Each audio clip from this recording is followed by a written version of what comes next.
Bueno, pues tenemos un grupo extraordinario de mucha experiencia. Acabamos de escuchar a Kio hablando de la nube.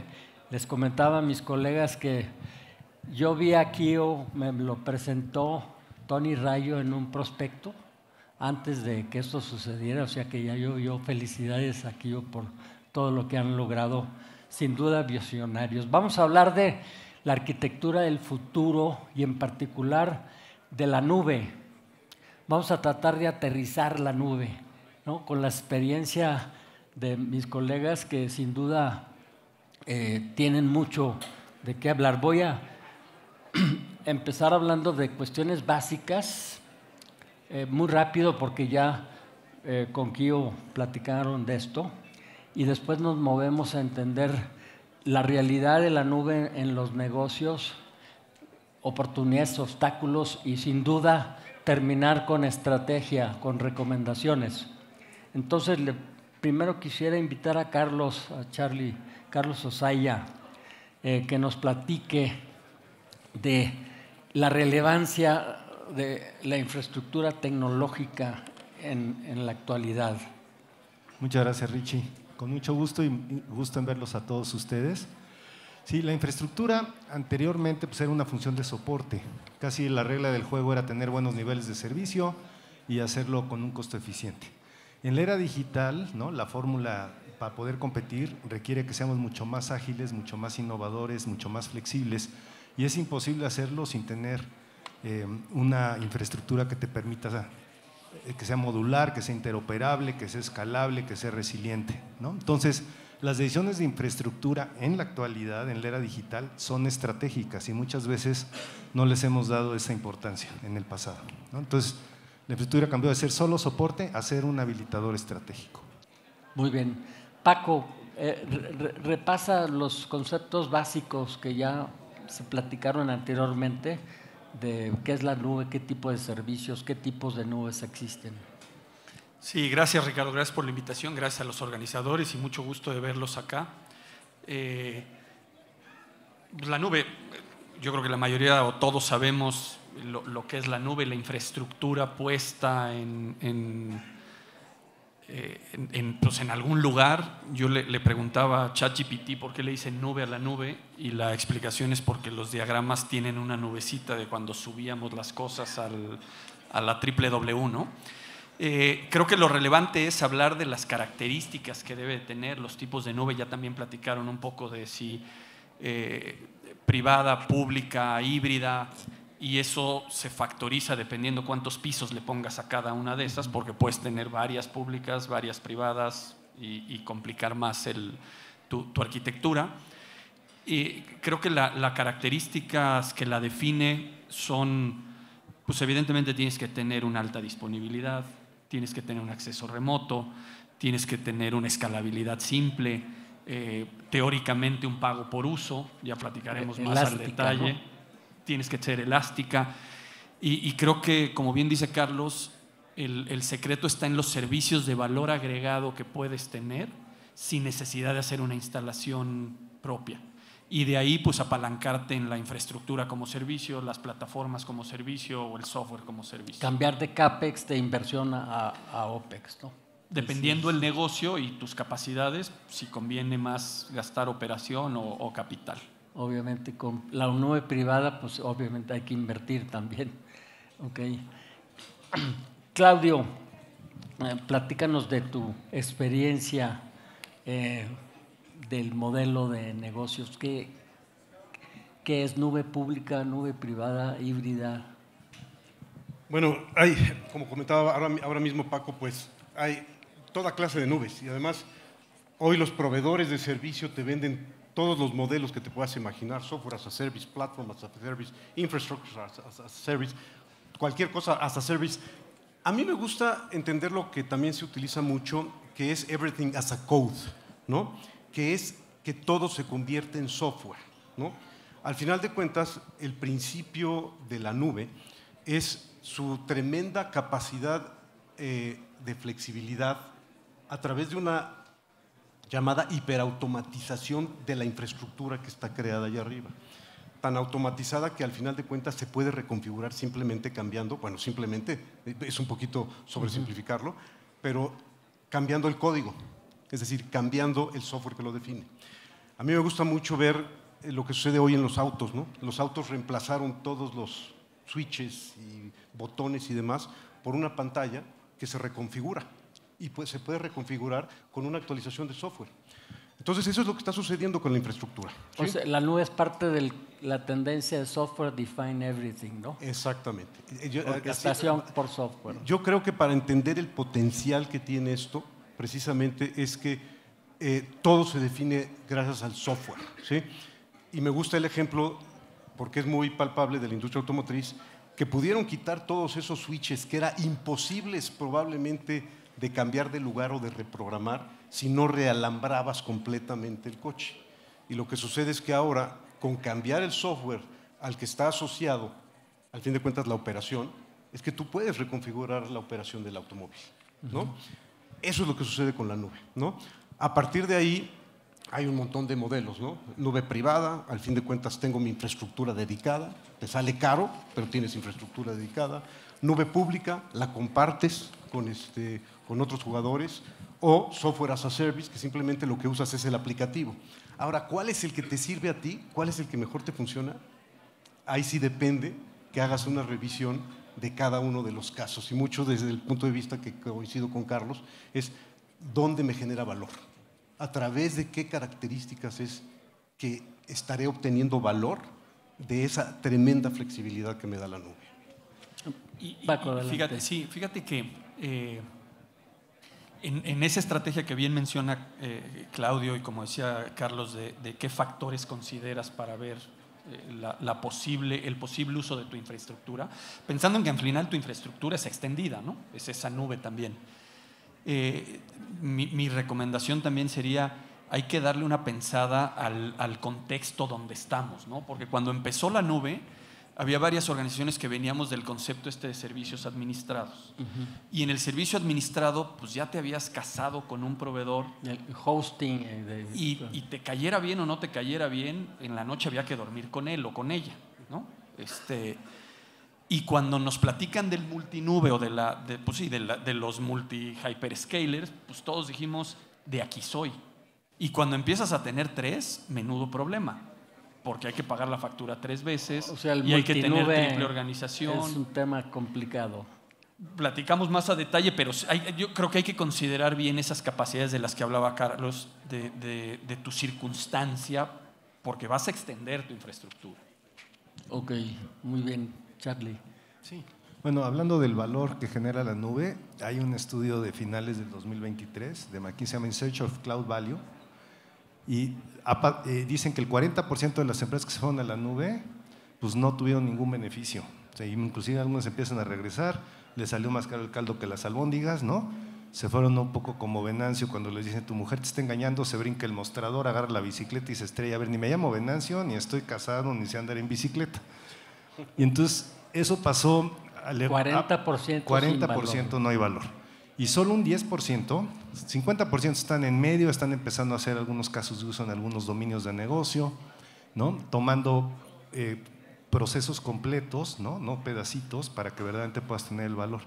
Y solo 10% le está sacando el valor fuerte, ¿no? Y también en ese mismo estudio dicen que el valor, o sea, uno cuando dice, pues me voy a ahorrar dinero y haces un lift and shift, te lo llevas tal cual, pues no ganas mucho. Sí ganas esta elasticidad de que si tienes que subir el procesador, o sea, para procesar algo muy pesado, pues lo haces como dice Claudio con software y de volada lo tienes, ¿no?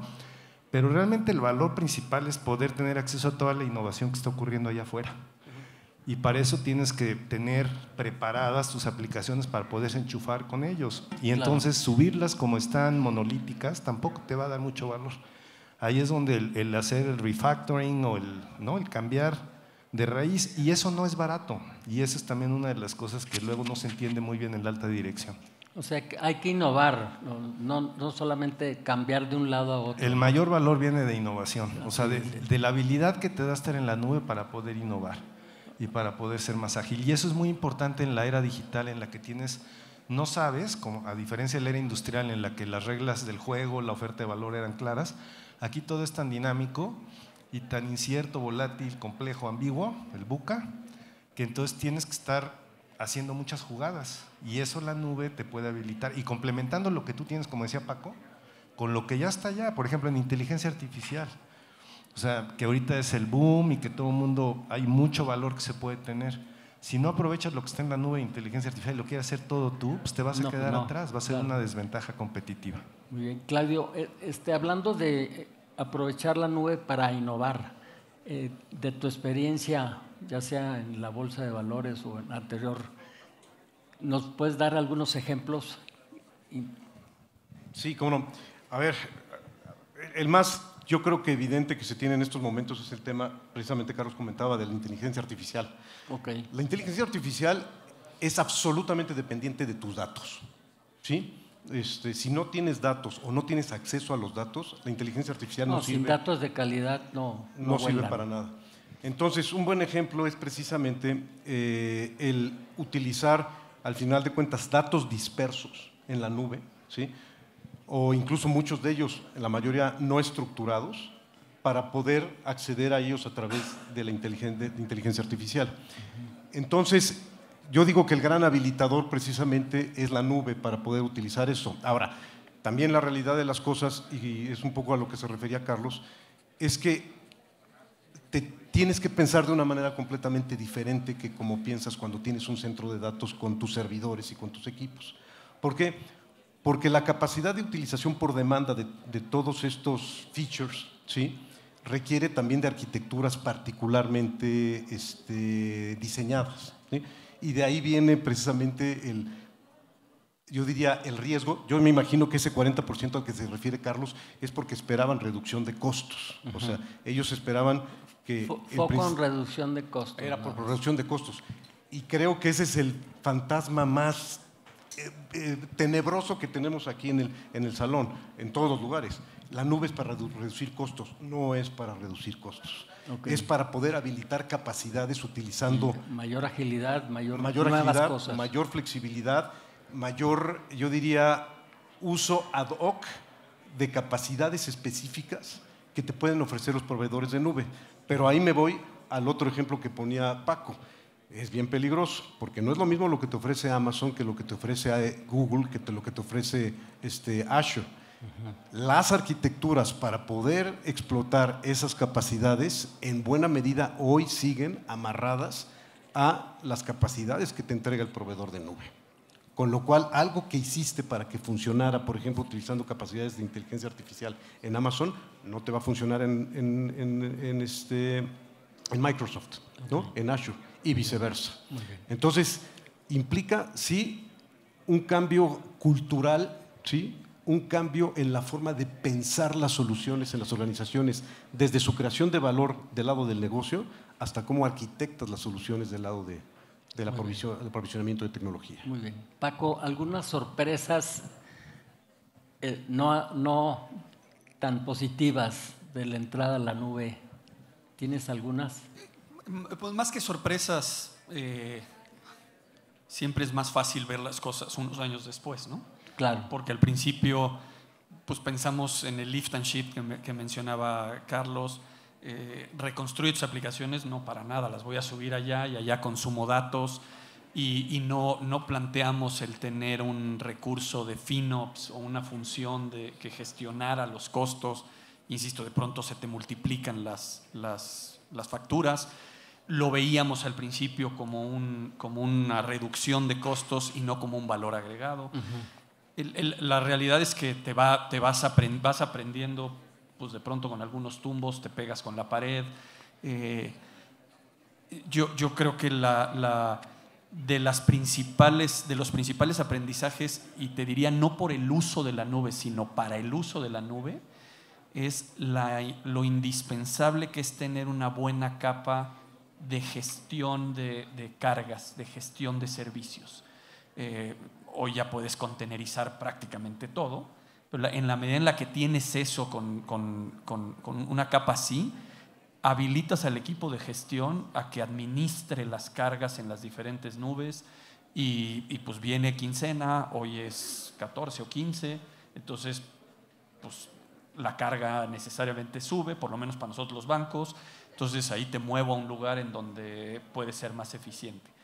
Ese aprendizaje Claro. más que como una consecuencia del es de los O principales. sea, necesitas cultivar competencias para la gestión, para la orquestación de todas estas infraestructuras. Pero en los tres ámbitos, Ricardo, o sea, no solo personas, necesitas armar los procesos, pero también necesitas la tecnología, necesitas modificar tus aplicaciones, embeber tus aplicaciones en los contenedores para que funcionen como deben de funcionar. O sea, hay que pegarle a las tres: People, Process and Technology.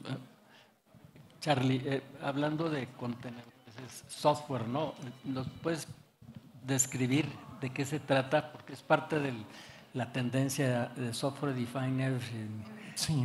El software se libera, ¿no?, del hardware con contenedores. Sí, pues un poco lo que comentó ya Claudio.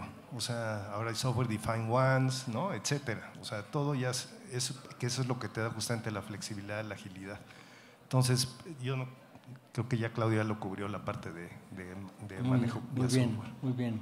Oye, vamos a hablar ahora de obstáculos para obtener valor. Ya platicamos de que si te vas por pura reducción de costos y no la aprovechas para innovar, pues no generas valor. ¿Qué obstáculos podemos encontrar en la adopción de la nube? Mira, yo te diría el primer obstáculo, igual que con todo lo que tiene que ver con la transformación digital, es que no hay un entendimiento de la alta dirección del valor del negocio. Todo tiene que ser, desde mi punto de vista, ¿no?, las decisiones que tomemos tienen que ser en función de ese valor de negocio a largo plazo. Y eso es lo que luego no se entiende bien y nos lanzamos a hacer cosas. Otro impedimento es el talento.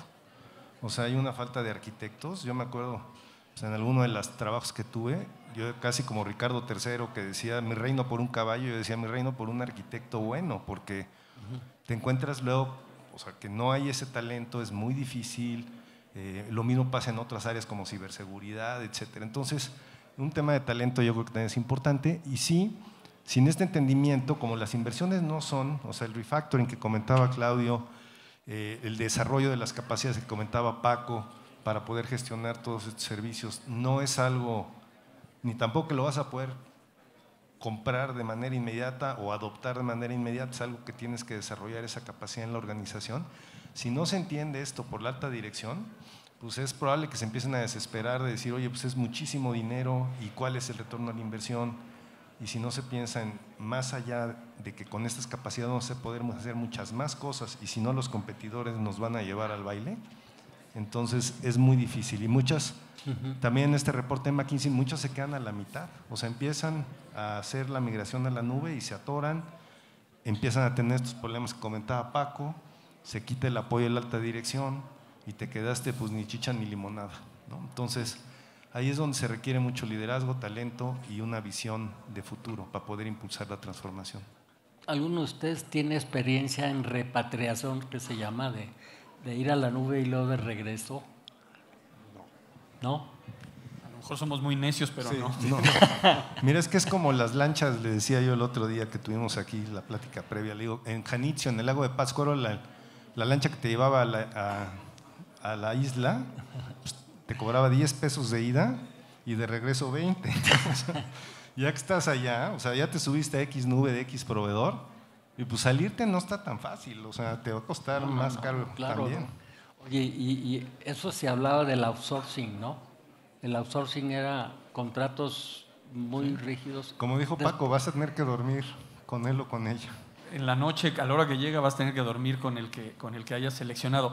Yo reforzaría, y a riesgo de ser repetitivo, Ricardo, lo que dice Carlos, creo que tener una visión clara de que no es esto un proceso de lift and shift, o incluso si dijeras las voy a reconstruir, no es un proceso, no es un plan que tenga una fecha fin.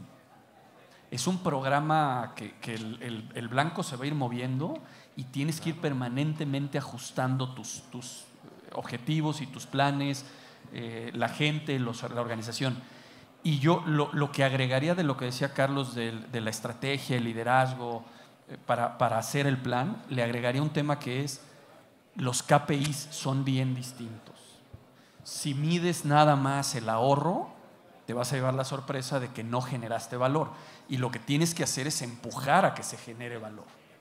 Porque ahí es donde está realmente el valor de la... Si lo pones nada más a que no se... Pues entonces va a haber alguien cortando las cargas permanentemente y seguramente la factura te va a salir menor. Pero no es eso lo que buscas realmente. Claudio, y déjame ahondar un poquito en esto. Hablaba con Carlos hace un rato.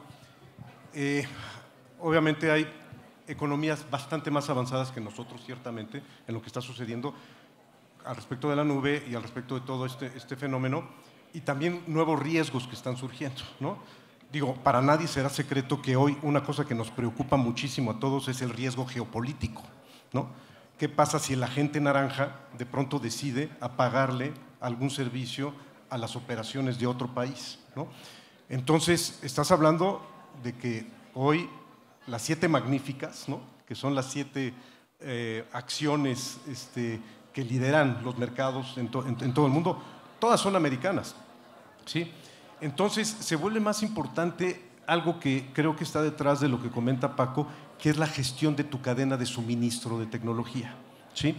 Les recomiendo a los que estén interesados en esto, le platicaba a Paco un documento que se llama DORA, que es Digital Operation Resilience Act de la Unión Europea, ¿no? Que lo que habla DORA precisamente es la resiliencia en el mundo digital, ¿no?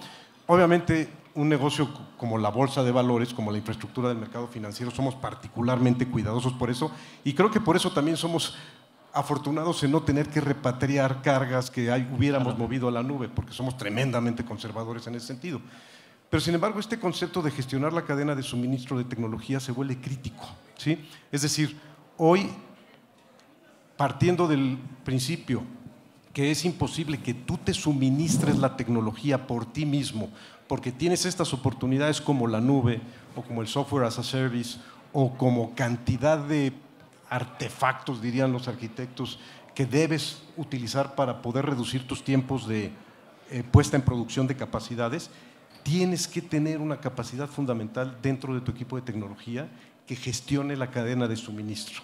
Hace tiempo a esto se le llamaba el sourcing estratégico o tu arquitectura de sourcing.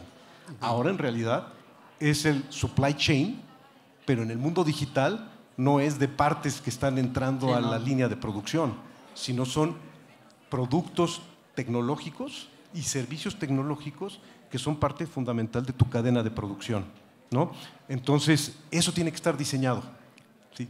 Tiene que estar diseñado con un objetivo también, ¿no? Oye, hablando de geopolítica, el tema de residencia de datos para el sector financiero, para la banca, supongo para la bolsa, pues sigue siendo un tema importante, ¿no? Tener que residir en el país. ¿Qué me pueden comentar de eso? A nivel regulatorio tienes que tener al menos una copia, y es justamente por ese riesgo geopolítico, ¿no? En el Trump 1.0 sí hubo una amenaza de cerrar esos accesos. Hoy, pues ya todos sabemos que los 3 grandes hyperscalers tienen sus centros de cómputo acá en Querétaro, y seguramente puedes guardar ahí tu información, pero desde la perspectiva de la regulación sí puedes operar fuera, pero tienes que tener un respaldo permanentemente actualizado, localizado en México, que te permita una recuperación en horas. Okay. Charlie, ¿qué factores tenemos que considerar para que los directores generales le entren a este proyecto? Sí, bueno, yo creo que hay que hablar en términos de negocio con ellos, ¿no? Y los beneficios, pues ya lo comentamos, la innovación y crecer el top, ¿no? No solo reducir costos. Yo creo que si desarrolla las capacidades que comentaba Paco, sí se puede haber una eficiencia y un uso más efectivo. La resiliencia y el tema, por ejemplo, de seguridad, o sea, la evolución que está habiendo de ataques y todo, es imposible querer uno protegerse. Ahí también el usar a un proveedor que pues hace inversiones mucho más grandes de las que uno podría hacer, también ayudan al caso de negocio, ¿no? Entonces creo que son los argumentos que habría que hablar con la alta dirección para que se entienda. Y idealmente también que entiendan no solo el concepto de la nube, sino todo lo que implica competir en la era digital. O sea, porque es un cambio de paradigma enorme. O sea, todo lo que fue en la era industrial, las decisiones centralizadas, las organizaciones burocráticas, pues hoy son las que menos pueden competir, las más ágiles es la teoría de Darwin, y las que van a tener la posibilidad de adaptarse más a los cambios en el entorno son las que van a sobrevivir, no las más grandotas. ¿Qué tanto y también, perdóname, Ricardo, y nada más por armar debate, pero creo que también, o sea, a la hora que subimos el tema con la dirección, pues también nosotros tenemos que, o sea, el equipo responsable de tecnología tiene que entender que la nube sirve para habilitarle la tecnología a las áreas, a las otras áreas, a las áreas de negocio. Hay que capacitarlos, hay que tener controles, sí, todo eso, pero también ahí viene una fuerte influencia que haya palancas adicionales de uso, que no solo sea el área de tecnología. No, absolutamente, ahí coincido con Paco. Yo hace poco tuvimos una discusión sobre talento digital y las empresas siguen viendo el talento digital dentro del área de tecnología, y yo digo, no, tiene que ser en toda la organización. O sea, los que se van a beneficiar y empoderar, por ejemplo, de la inteligencia artificial, pues son los que realizan las funciones de negocio y claro, que las van a hacer con esta capacidad aumentada, ¿no? En ese sentido, Claudio, ¿qué tanto lidera el aprovechamiento de los hyperscalers al CIO para que se enfoque más en el negocio y menos en la tecnología? Hijo, a ver, yo creo que eso es un acto de introspección absoluto, ¿no? Es decir, porque yo diría labores de venta, ¿no? Son fuertísimas, ¿no? Por parte de todos los proveedores. Y a mí me gusta mucho el hype cycle de Gartner, ¿no? Cuando viene este valle de la desilusión, no, primero viene el pico de expectativa inflada, luego viene el valle de la desilusión y luego entra en el plató, la meseta de productividad. El tema de la nube es que tiene elementos que están en todos lados, ¿no? Hay muchas cosas que son hoy un hype, ¿no? Y que difícilmente se puede entender cómo eso va a generar valor. Yo creo que tiene mucho que… Por ejemplo, sí, algo que veas como hype.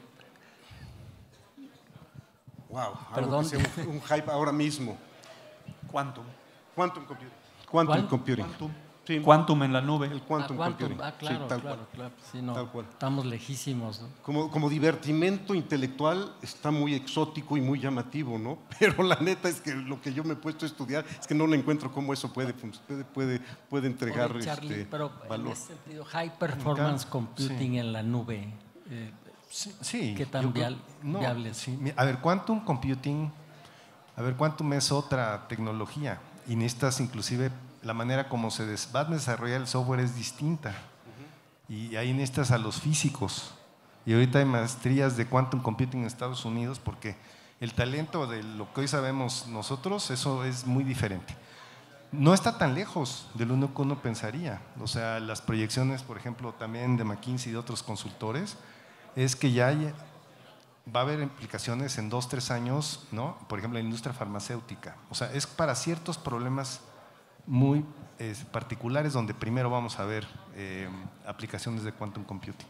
¿Quién puede platicar de la nube y la ciberseguridad? Qué miedo. A ver, si quieres, esto es terapia de grupo, ¿no? Para platicar un poco de esto. A ver, te voy a platicar cómo lo vemos nosotros. Carlos ya lo había dicho también un poco. No hay nadie que pueda invertir y que esté tan interesado en la seguridad como los proveedores de nube, no los hyperscalers, ¿no? Porque ese es su negocio, ofrecer confianza, ¿no? Entonces, y las inversiones que son capaces son mucho mayores de las que puedes tener tú. Entonces, sí cuesta trabajo pensar que le vas a delegar a otro ciertos elementos de tu stack de seguridad. Ahora, ese no va a suceder por sí mismo, ¿no? Yo digo que al final de cuentas esto de gestionar la cadena de suministro también implica otras cosas, que es cuáles son los riesgos para los que tienes que estar preparado.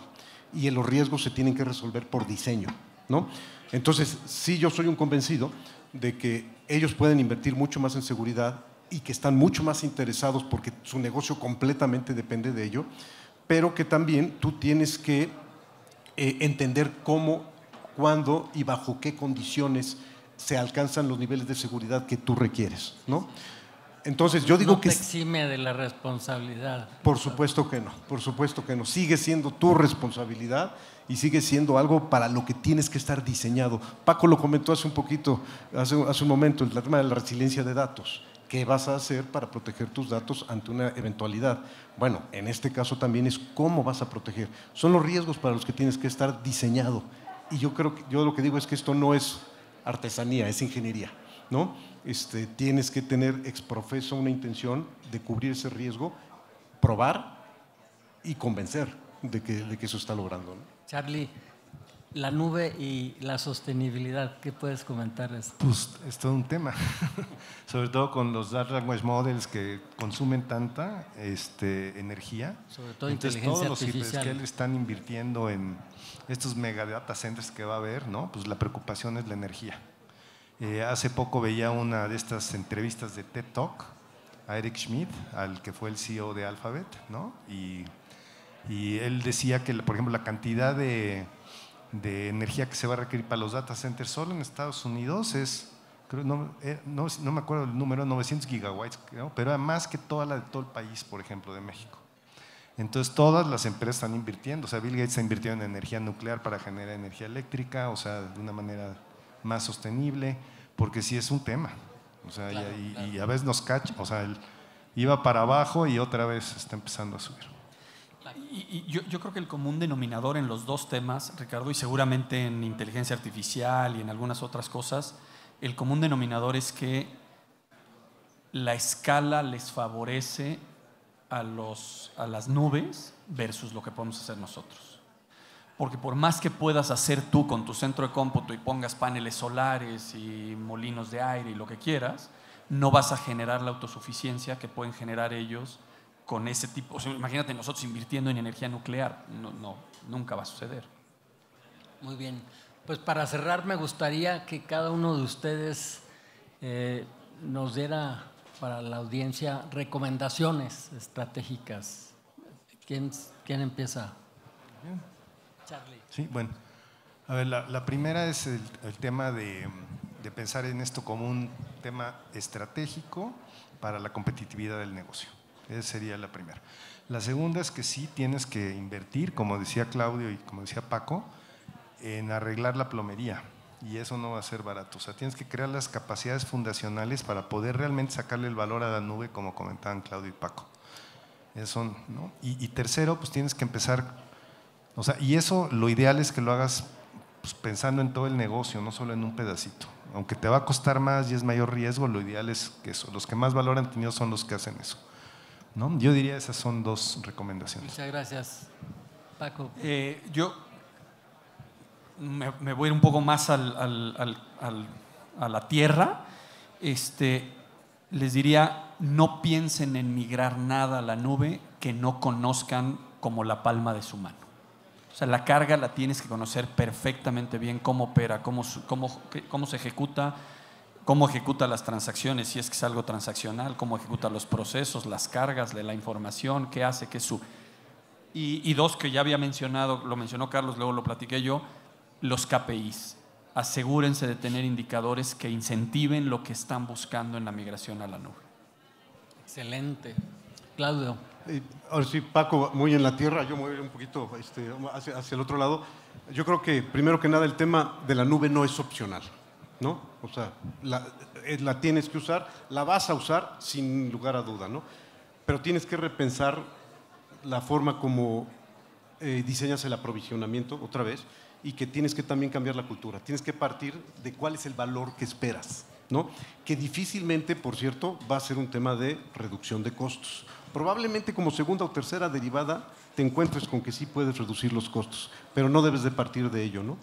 Y entonces a partir de ahí diseñar cómo, y después de tener un acuerdo de cuál es el valor esperado con la alta dirección, lo vas a obtener a través de tu estrategia de nube, ¿sí? Porque hay muchas formas de entrarle, y dentro de cada una de las empresas, incluso para cada necesidad, le vas a tener que entrar de manera diferente, ¿no? Entonces, es lo que yo recomendaría. Pues ahí tienen recomendaciones muy puntuales. La verdad los felicito. Hay una gran experiencia aquí. Un mensaje clave es: no vas a la nube con lo mismo que tienes. Es una oportunidad para innovar. Los estudios dicen que las empresas que aprovechan la nube para innovar tienen 5 veces más valor de los que entran simplemente para reducir costos. Y yo les pido, por favor, un aplauso a este maravilloso panel. Muchas gracias.